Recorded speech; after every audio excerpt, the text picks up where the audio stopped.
तो इस्लाम का भारतीय संस्कृति पर प्रभाव या हिंदू मुस्लिम समन्वय, ये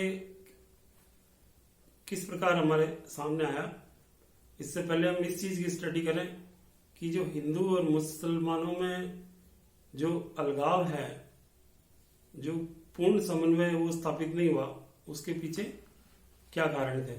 तो समन्वय में क्या बाधाएं, हिंदू मुस्लिम एकीकरण में क्या बाधाएं थी।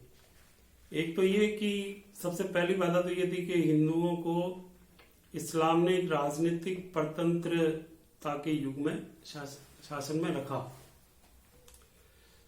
जैसे आप देखिए कि जो इस मुस्लिम भारत आए थे उनकी संख्या बहुत अधिक नहीं थी। वो भारत में जो हिंदू आबादी थी उसके मुकाबले उनकी संख्या बहुत कम थी। तो असल मायने में तो अल्पसंख्यक तो वो ही थे जो बाहर से आए, लेकिन मुट्ठी भर लोगों ने भारतीय लोगों की फूट का लाभ उठाकर यहाँ पर ही अपनी सेना इकट्ठी करके और एक बड़े इलाके पर कब्जा किया। तो और फिर कब्जा करने के बाद हिंदू जो मूल निवासी थे भारत के, उनको राजनीतिक व्यवस्था में, शासन व्यवस्था में उनको पूर्ण भागीदारी नहीं मिली। जैसे आप देखें कि सारे महत्वपूर्ण पद उनके पास है, कानून शरिया के अकॉर्डिंग है, मुसलमानों के धार्मिक कानून भारत में लागू थे और हमेशा उनको इंफीरियर माना गया, गुलाम या परतंत्र के रूप में उनको देखा गया। तो ऐसी स्थिति में फिर दोनों धर्मों में पूर्ण समन्वय कैसे हो सकता था। वैसे जहां भी इस्लाम गया उन्होंने वहां की मूल संस्कृति को खत्म करके वहां पर इस्लाम स्थापित कर दिया, लेकिन भारत में स्थिति बिल्कुल अलग थी। मैं आपको भी बता रहा था कि यहाँ पहले से ही एक बहुत पुरानी धर्म संस्कृति अस्तित्व में थी जिसको जड़ मूल से मिटाना लगभग असंभव था। तो जो राजनीतिक परतंत्रता थी वो समन्वय में बड़ी बाधा थी। दूसरा जो समन्वय में बाधा थी वो थी विदेशी शासन की, कि अब तक तो भारत में साम्राज्य के उत्थान पतन होते रहे, कि हमने देखा कि किस प्रकार मौर्यों का पतन हुआ, किस प्रकार गुप्तों का उत्थान हुआ। तो ये जो साम्राज्य आए और चले गए वो सब के सब भारतीय थे, लेकिन सही मायने में इस्लाम एक विदेशी शासन था। उसकी व्यवस्थाएं पूरी की पूरी विदेशी थी, कानून पूरे विदेशी थे, नियम पूरे विदेशी थे, धर्म पूरी तरह से डिफरेंट था। तो एक विदेशी शासन को और उसको पूरी तरह से आत्मसात करना बहुत मुश्किल था। उसको हमेशा यही माना गया कि ये बाहरी लोग हैं। तीसरा जो समन्वय में बाधा थी वो थी दोनों धर्मों में सांस्कृतिक दृष्टिकोण में अंतर। जैसे हिंदू बड़े उदार हैं, सहिष्णु हैं, अपने धर्म में वो परिवर्तन कर लेते हैं, उसमें हमेशा सुधार की गुंजाइश रहती है, धर्म की आलोचना के लिए सब लोग स्वतंत्र हैं। और भारतीय मुसलमानों ने इसके ठीक विपरीत उन्होंने कट्टरता का परिचय दिया और हिंदू धर्म के प्रति उन्होंने असहिष्णुता का रुख अपनाया। प्रतिक्रिया स्वरूप हिंदू धर्म में भी जो मुसलमानों के प्रति जो खाई है वो बढ़ती चली गई। फॉर एग्जाम्पल आप देखें कि औरंगजेब ने किस प्रकार से हिंदू विरोधी नीति को अपनाया, अनेक मंदिर नष्ट किए गए, सिखों के गुरुओं को मारा गया,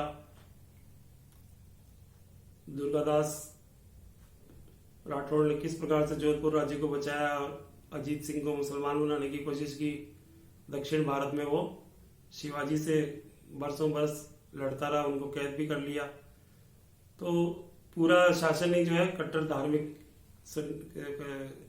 कट्टर सुन्नी विचारों से प्रभावित था। तो जो समन्वय पूर्ण रूप से कैसे स्थापित हो जब इतनी कट्टरता है और उसमें उदारता कम है, तो ये एक बड़ी बाधा थी। अच्छा, दैनिक जीवन में जो डिफरेंस है इस्लाम और हिंदू में वो भी बहुत ज्यादा है। आचार विचार, खान पान और बहुत सी बातें ऐसी थी जो एक दूसरे के विपरीत थी, अलग थी, है ना। किसी हिंदू जिस वस्त्र को अशुभ मान रहे हैं, इस्लाम में उस वस्त्र, काले वस्त्र को शुभ माना गया, और भी बहुत सारी बातें थी। तो दोनों के दैनिक जीवन भी भिन्न भिन्न थे। एक धर्म पूरा का पूरा मूर्ति पूजक है और इस्लाम जो है मूर्ति पूजा से नफरत कर रहा है। तो बेसिकली एक डिफरेंस है दोनों धर्मों के बीच में। तो इनमें समन्वय में ये भी एक बाधा थी। और एक और बाधा जो समन्वय में सबसे बड़ी थी वो हिंदुओं की जाति व्यवस्था। वैसे देखा जाए तो ये पूरी दुनिया में एक अनूठा उदाहरण है कि इस्लाम भारत में वर्षों बरस रहा, कई सदियों तक रहा, लेकिन वो हिंदू धर्म संस्कृति को पूर्ण रूप से समाप्त नहीं कर पाया, सब लोगों को इस्लाम में दीक्षित नहीं कर पाया। बाकी दूसरे देशों में जहां भी इस्लाम गया और इतने सालों तक रहा, वहां के मूल धर्म संस्कृति में लोगों को रहने नहीं दिया गया, उनको बदल दिया गया। तो इसका क्या कारण था? एक बड़ा इंटरेस्टिंग फैक्ट है कि जो समाज है वो और उसकी जो जाति व्यवस्था है उसने भी हिंदू धर्म की रक्षा की। और ये जात पात जो है, जाति जो है, वो बड़ी संकीर्ण व्यवस्था थी। यहां पर इस अवस्था के परिणाम स्वरूप मुसलमानों को वो आत्मसात नहीं कर सके और अपनी जाति व्यवस्था और अपनी बंधनों की कुंडली तक ही ये समाज सीमित हो गया, सामाजिक बंधन कठोर हो गए। तो इन कारणों से हिंदू मुसलमानों में संपर्क कम हुआ और वो अपने मूल स्वरूप में विद्यमान रहे। इसी प्रकार जो है परिस्थितियां भी कुछ अलग थी। जैसे दूसरे देशों में अलग परिस्थितियां थी, भारत में अलग परिस्थितियां थी। अधिकांश भारतीय लोग ग्रामीण क्षेत्रों में रहते थे जो कि आत्मनिर्भर थे। अब दिल्ली में शासन बदल रहा, उसका भारत के दूर दराज के गांवों में कोई खास असर नहीं हो रहा है।